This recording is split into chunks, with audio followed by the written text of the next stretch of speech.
자, 그러면서 우리 자격시험을 준비하는 회계 원리가 되기 때문에 거기에 맞춰지만요. 첫 번째, 시험적인 관점을.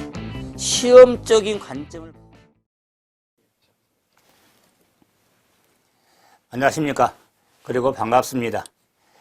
2016년 제19회 주택관리사 자격시험 대비 기본과정 회계 원리를 강의하게 되는 최영근입니다. 우리가 강의하는 교수님들 이름이 본명도 많이 쓰지만 또한 예명, 다른 이름을 쓰기도 하는데 저는 본명이죠. 그래서 공부하시면 혹시라도 공부하시면서 회계원리 강의하는 교수님이 누구냐 제 이름을 이야기를 하면 아마 현업 하시는 우리 관리소장님들도 아마 많이 아실 겁니다. 그래서 많이 안다고 그래서 또한 제가 강의를 주택관리사 강의는 제 3회부터 강의해서 상당 오랜 강의를 했는데 강의를 오래 했다고 해서 잘한 건 아니죠. 강의를 듣는 여러분의 뭔가 와닿는 뭔가 이렇게 잘 접근될 수 있는 강의가 좋은 강의고 아무리 유명한 스타 강사를 할지라도 본인에게 좀 접하지 않는 와닿지 않는 그런 또 강의일 수 있거든요. 그런데 왜 이런 말씀을 드리냐면은 회계의 원리는 특히 과목 특성상 그 강의하는 교수님을 시작부터 끝까지 일관성이 있어야 됩니다. 그 이유는 뭐냐면 회계 원리에 원리는 똑같이 정리하겠지만은 객관식 문제 답을 찾아갈 때 그 답을 찾아가는 길이 여러 가지가 있습니다. 그 길을 일관성 있게 정리하셔야지 이 길로 갔다가 저 길로 갔다 하면은 만약에 강의하십니까 패턴하고 이렇게 문제 접근하는 게 다를 수 있거든요. 그럼 거기에 대한 어려움에 혼돈이 있어서 본 시험장에 가서 그만큼 어려움이 있기 때문에 시작부터 끝까지 일관성, 기본과정, 심화과정, 문제풀이 과정 경우에 따라 모의고사 이렇게 특강이라든가 또 일반 특강 등을 통해서 이렇게 일관성이 있는 이런 접근을 하는 게 유용성이 있습니다. 그러면서 제가 이런 회계 원리에 대한 제가 좀 특징을 말씀을 드렸지만은 처음으로 우리 19회 대비 이렇게 강의를 시작했으니까 조금 더 회계 원리를 어떻게 공부를 해야 되고 또한 어떤 마음으로 해야 되는지 이런 걸 한번 좀 시간을 갖는 활용을 하도록 하죠. 그러면 회계 원리는 저는 공부를 함에 있어서 제일 처음으로 강조하는 게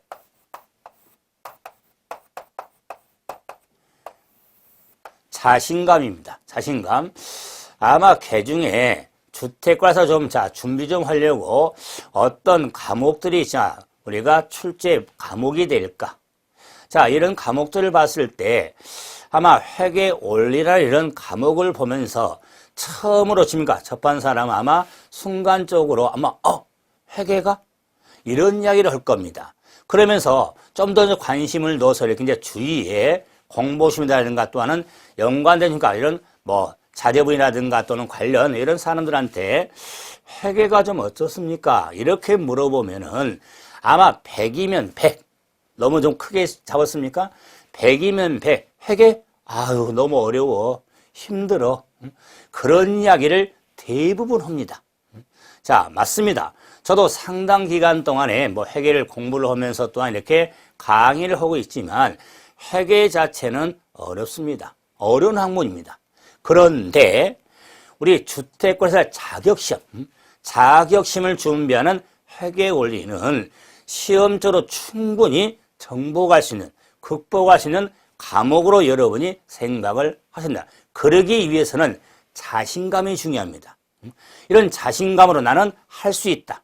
좀 더 흥미를 가져가면서 이렇게 스텝 바이 스텝으로서 기본 과정, 심화 과정 이런 과정들을 통해서 정리해 나가는 것이지 아무리 회계 원리라는 과목이 어려운 과목이라 할지라도 제가 정보시다고 그랬죠. 하지만은 하루아침에 되는 학문은 아닙니다.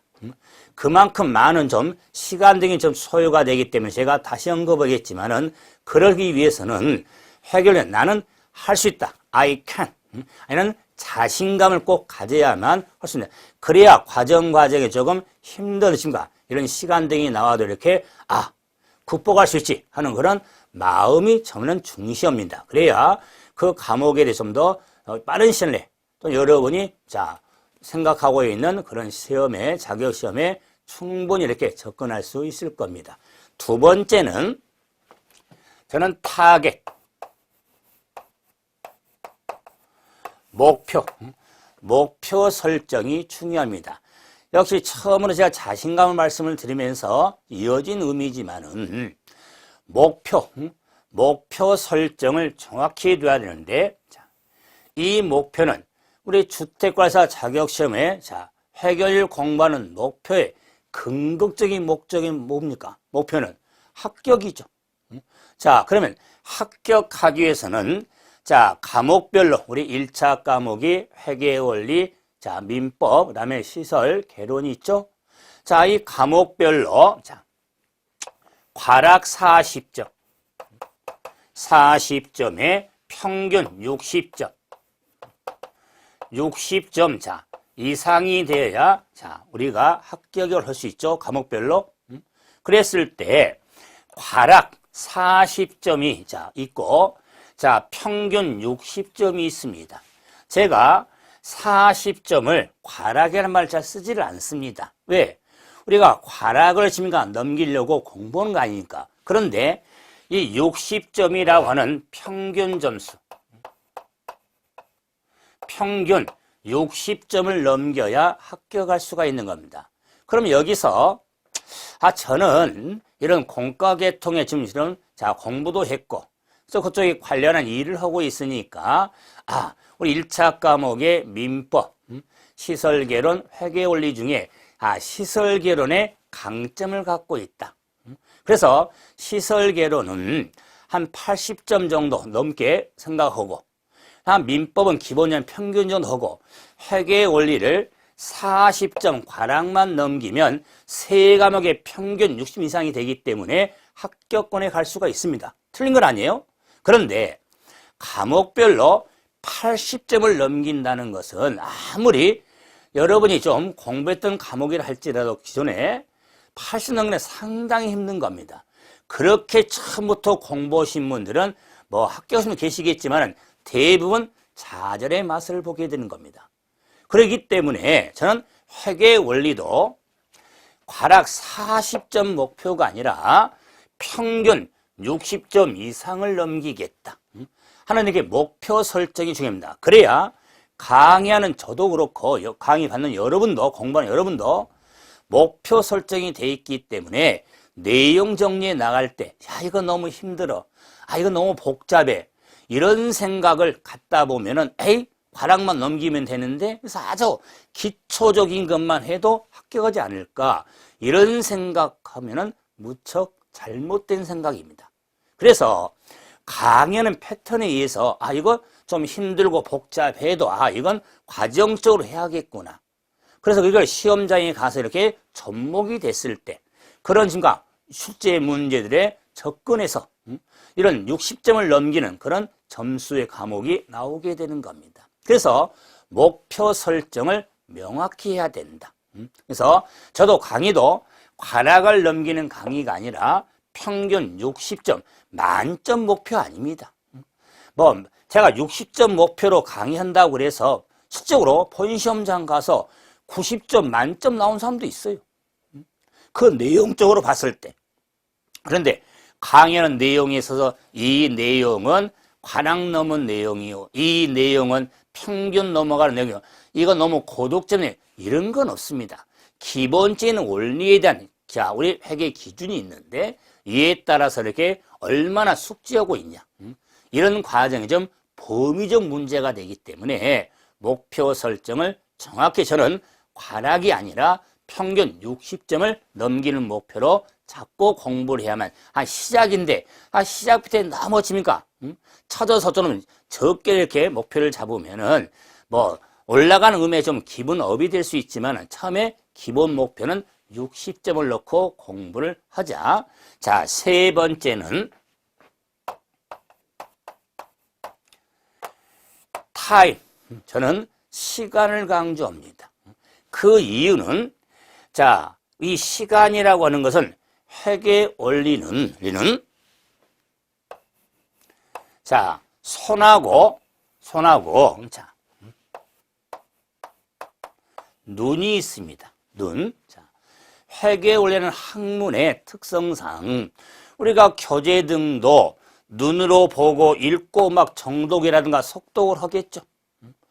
그러면서 암기할 사항이 나오면은 뭐 문장을 쓰든지 단어를 써가지고 암기하겠죠. 뭐 예를 들어서 암기할 내용이 나오면은 밑줄을 치든지 아니면 동그라미 치면서 빵꼬를 내듯 이런 식으로 십니까? 암기를 하죠.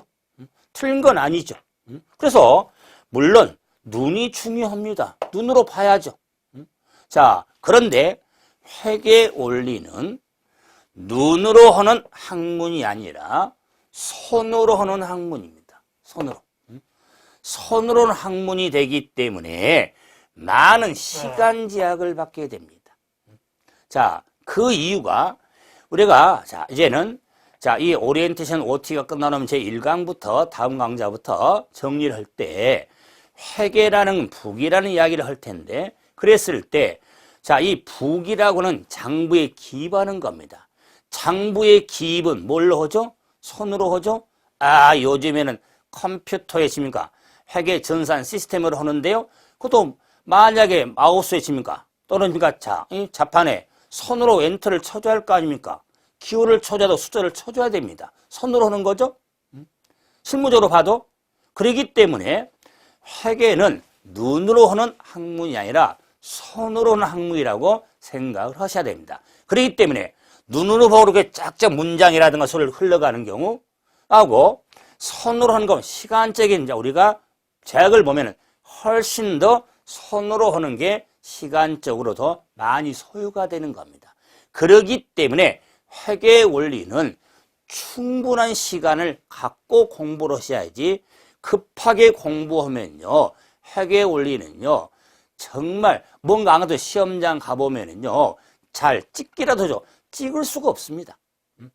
자, 이러기 때문에 이런 시간 제약이 필요한 제약을 받기 때문에 충분한 시간을 갖고 회계를 공부를 해야 된다. 자, 그래서 자, 손으로 학문이 되는 시간을 강조하면서 감수성 그리고도 문제 유형도 자, 40문제 출제가 되는데 회계의 원리는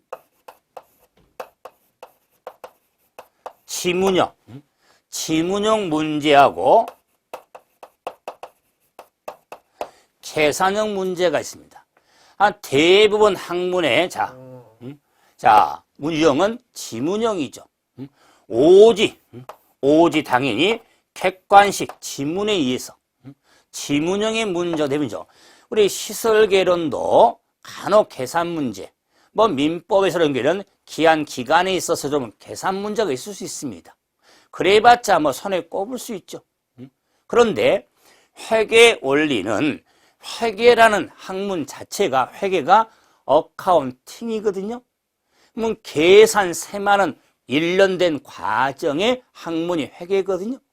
그렇기 때문에 당연히 이 계산형 문제가 많이 출제가 됩니다. 자, 그렇기 때문에 이 지문형 문제를 풀어가는 시간적인 제약과 계산형 문제를 풀어가는 시간적 제약에서 훨씬 더 여러분이 과거의 학창시절 때 산수, 수학을 그러니까 공부 또는 산수를 하면서 느낌이 뭡니까? 수학 산수를 좋아하시는 분도 계시지만 일반적으로 싫어하죠. 왜? 계산 때문에. 뭐 이렇게 계산이 복잡하냐? 자, 이렇게 산수 수학을 했더니 그럼 회계가 계산하니까 수학입니까? 아닙니다. 약간 수학적인 산식을 접목을 할 뿐이지 수학적인 아니에요. 자, 단순히 그 수학적 산수학을 접근시킨다는 것이 뭐냐? 우리가 사칙연산, 더하고 빼고 곱하고 나누는 거. 그 외에는 없습니다. 무슨 지수가 나옵니까? 로그가 나옵니까? 뭐 이런 거 없습니다.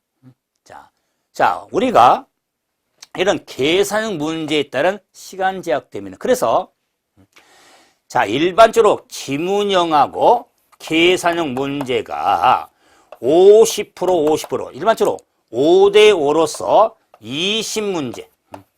20문제 이렇게 출제가 일반적인데 최근에는 자, 우리 19회 대비하고 있지만 18회 때는 지문형 문제가 16개. 이렇게 자, 계산형 문제가 24개가 나왔습니다. 자, 참고로 그러면 그 전에 17회 때는 지문형이 14개가 나왔습니다. 계산형이 26개가 나왔습니다. 그러면 똑같은 자, 문제 한 문제당 평균 1분꼴로 시간을 주잖아요. 그런데 지문형은 1분적으로 주니까 풀어가는 문제가 대부분이 될 수 있습니다. 그런데 계산형 문제 유형에 있어서 1분에 풀 수도 있지만은 1분 훨씬 더 걸리는 그런 문제도 많습니다. 그렇기 때문에 이런 계산형 문제만 봐도 정리하는데 아마 자, 이런 말씀을 드리지만 좀 애람드시지만은 이제 공부를 하면서 뭐 18회 때든 17회 때는 우리 본 시험에 어떤 문제가 출제가 됐을까 하고 기출문제를 한번 유형을 볼 거 아니에요? 아, 문제를 딱 받아보니까 뭔 박스도 많이 나오고 거기에 숫자가 계산 문제가 거의 계산 문제. 그러니까 처음으로 회계를 딱 접근하려고 했던 분이 아이고, 난 안 되겠다. 그런 생각을 많이 합니다. 자, 하지만 처음 회계를 접할 때 회계는 계산이야. 계산. 이렇게 생각하다가 과정 공부를 좀 하고 나면 이제 계산 문제는 시샘말로 공부를 했으니까 계산 문제는 이리저리 때에 맞춰서도 잡겠다. 그런데 공부 문제는 지문형이 좀 어렵다는 걸 느낄 거예요. 워낙 광범위하니까. 그랬을 때 계산형과 지문형이 뭐가 순위냐 그걸 따지는 게 아니라 회계 원리 문제 유형에 계산형 문제가 있기 때문에 시간적인 제약을 받는 학문이라는 거. 시험적으로도 그러기 때문에 이 계산형 문제를 풀어가기 위해서는 저는 신속 정확을 강조합니다. 빨리 풀면서 정확히 풀어야겠죠. 이런 방법들을 제가 강의 중에 제시를 할 거예요. 이 제시가 일관성이 있어야 된다. 그 말이에요.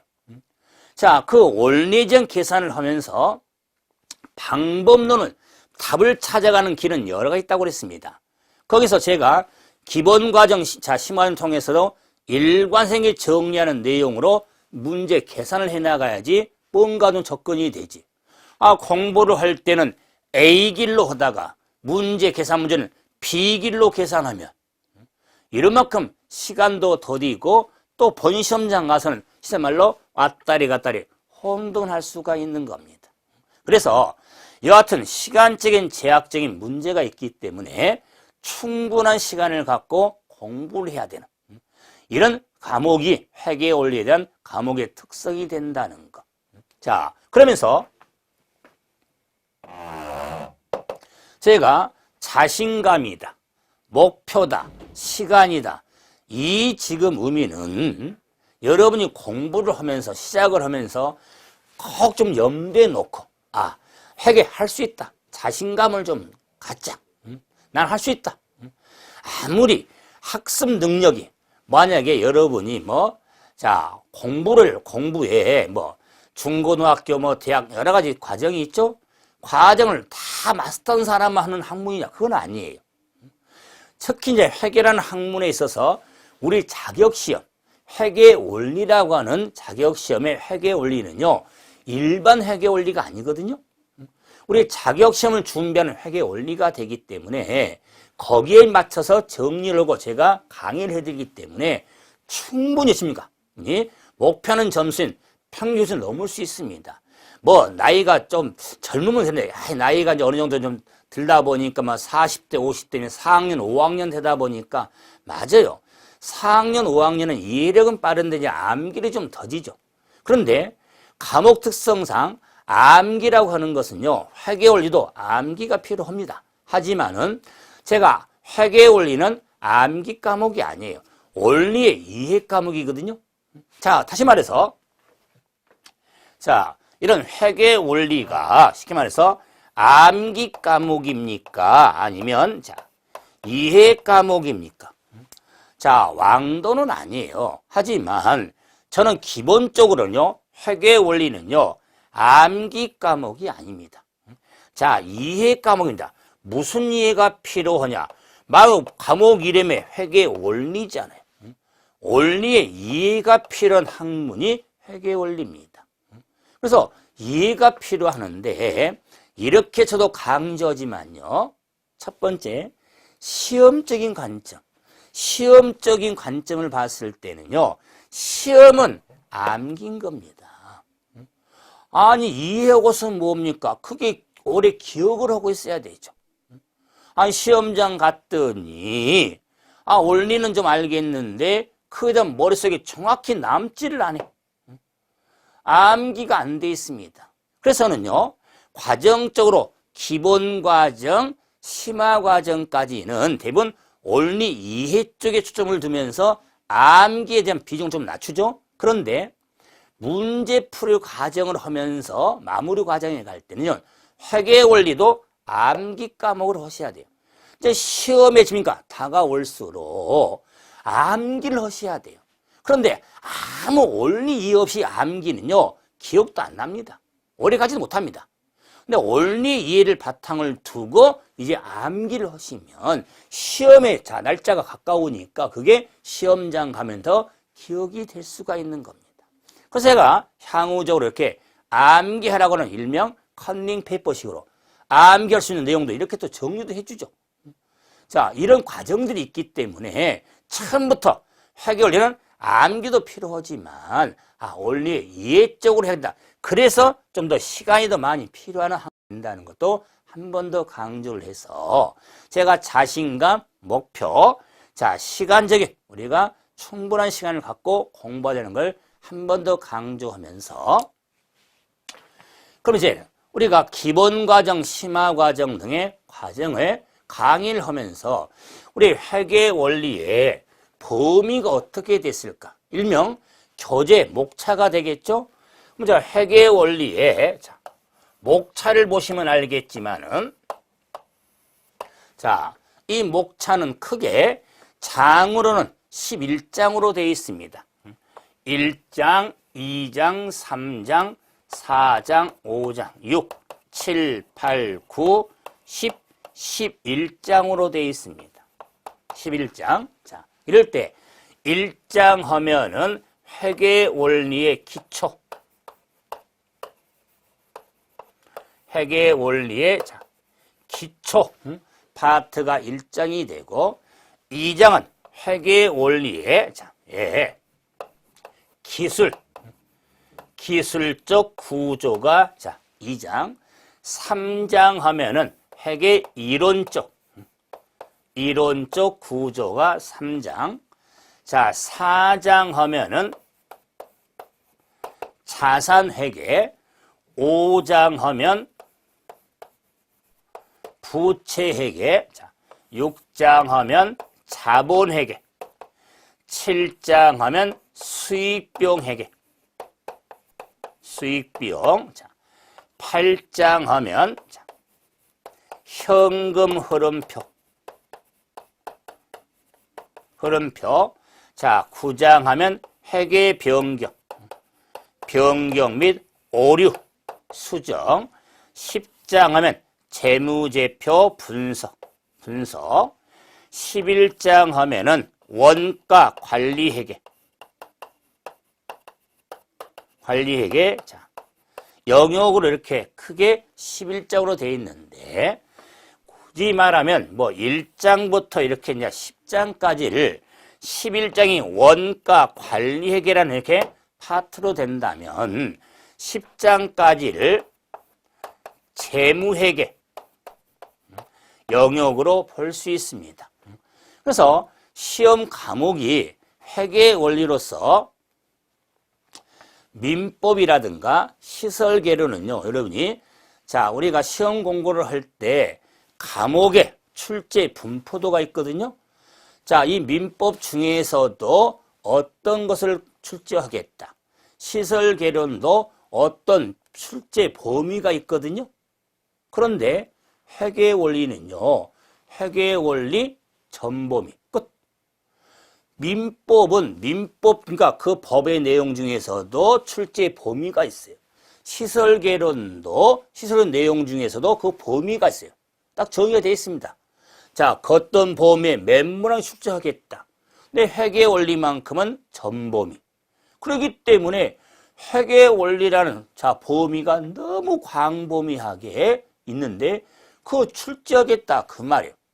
그러면은 이 11장까지 내용이 기본에 지금까지 우리 1회 때부터 18회 때까지 문제를 보면 이 범위에서 거의 벗어나지 않습니다. 그러기 때문에 이런 11장까지 범위를 보면서 재무회계, 원가, 관리회계 영역의 내용 중에서도 자 기본서 내용이 완벽하지는 않습니다. 뭐 제가 기술했지만은 거기에 벗어난 문제도 한두 문제 가능합니다. 그런데 목표 점수를 60 잡았죠. 아니 범위를 넓혀가지고 한두 문제 접근하려고 자주 나오는 문제도 아닌데 이러려고 지금 범위 넓혀가지고 하니 자 나올 수 있는 또 어느 정형화된 문제 유형이 있거든요. 이런 걸 더 확실히 하면서 접근하는 게 더 유용성이 맞는 겁니다. 제 생각은 그렇습니다. 제가 강의를 3회 때부터 강의했다고 그랬죠. 관리사 강의를. 그러면 여러분 생각해보세요. 5회 때까지는 2년마다 시험이 있었고 자 5회를 기점으로 해서 매년 시험이 시행이 됐거든요. 그럼 지금 19회 대비하고 있죠. 제가 말했죠. 강의를 오래 했다고 해서 강의를 잘한 게 아닙니다. 그 뭘 의미하냐면 그만큼 강의 그러니까 노하우가 있다는 거예요. 출제 문제 유형의 노하우가 있다는 겁니다. 자, 이 문제 유형을 봐도 그리고 앞으로 어떤 문제가 출제될까 너도 예상도 좀 할 수 있는 거고. 왜? 경험이란 거 무시 못하니까. 자, 그래서 18회 때도 그러고 17회 그래서 18회 때도 17회 때까지 출제도 한 번도 안 된 문제가 있었어요. 그럼 출제됐거든요. 근데 제가 이런 말씀을 드리면 조금 낯뜨거운 이유는 뭔데 저는 출제될 거라. 한 번도 출제를 안 했지만 이 문제는 이제 출제될 때가 됐다. 역시 출제가 됐습니다. 그럼 진짜 그 단원을 일반적으로 안다는 단원이거든요. 그런데 기본서는 있어요. 근데 이렇게 쉽게 가볍게 터치하죠. 저는 나올 거로 예상이 됐다. 역시 뭐 저를 도와준 의미이지만은 역시 문제는 출제가 돼서 자, 그 과정적으로 저 강의를 듣는 사람은 아휴 교수님 쪽집게네. 뭐 그 나머지 문제도 많이 접근시키지만은 그래서 그런다 해서 제가 문제 출제한 사람 만약 제가 문제를 출제했다면요. 여러분 시험을 공부하는데 더 어려움이 있을 겁니다. 진짜 본 시험에서는. 자, 그래서 다시 말해서 이 재무회계 원가 관리계 영역적으로 봐서 정리를 할 때 제가 이걸 강조하려고 지금 1장이 회계 원리 기초, 2장이 기술적, 3장 이론적 이런 자 장별에서 기본서에 지금 그 장별로 이렇게 견출진을 붙여가면서 이렇게 딱 단원을 딱 붙여놓습니다. 그래야지 사산회계는 4장이니까 자 붙여있는 들 넘겨서 보고 자 저는 그런 수고하지 마라 그 말이에요. 그 이유가 회계 원리는 흐름이잖아요. 당연히 뭐 기초 기술 이론에다가 자산, 부채, 자본 들어도 싫지 않는 요소입니다. 비용 수익 들어도 싫지 않습니다. 현금 흐름표. 그래서 자산, 부채, 자본, 수입비용 가장 많이 듣는 요소죠. 자, 이 현금 흐름에 변경, 오류, 분석 틀을 잡아두면 틀 잡을 때 그리고도 제가 첫 번째 자, 이 전체적인 목차를 이야기는 목차를 일일이 몇 장이 뭐가 있냐 이 정도는 한두 번 쭉 훑어보면 또 한 과정 마치고 나면 자연스럽게 그 과정을 정리해야 되는 단원을 알 수 있죠. 또 하나는 자 우리 40문제 중에 18회 때 40문제가 출제가 됐는데 40문제 중에 이 단원별로 얼마나 출제 비중이 있을까? 먼저 한번 비중들을 보면 문항수를 봐야겠죠? 자, 회계원리 기초가 3문제, 기술적인 구조 4문제, 이론적 문제 2문제. 자, 자산회계 14문제. 4문제. 다음에 부채계 2문제, 자본회계 1문제, 수익비용 2문제, 현금 흐름표 1문제. 자, 변경으로 수정 18된 출제되지 않습니다.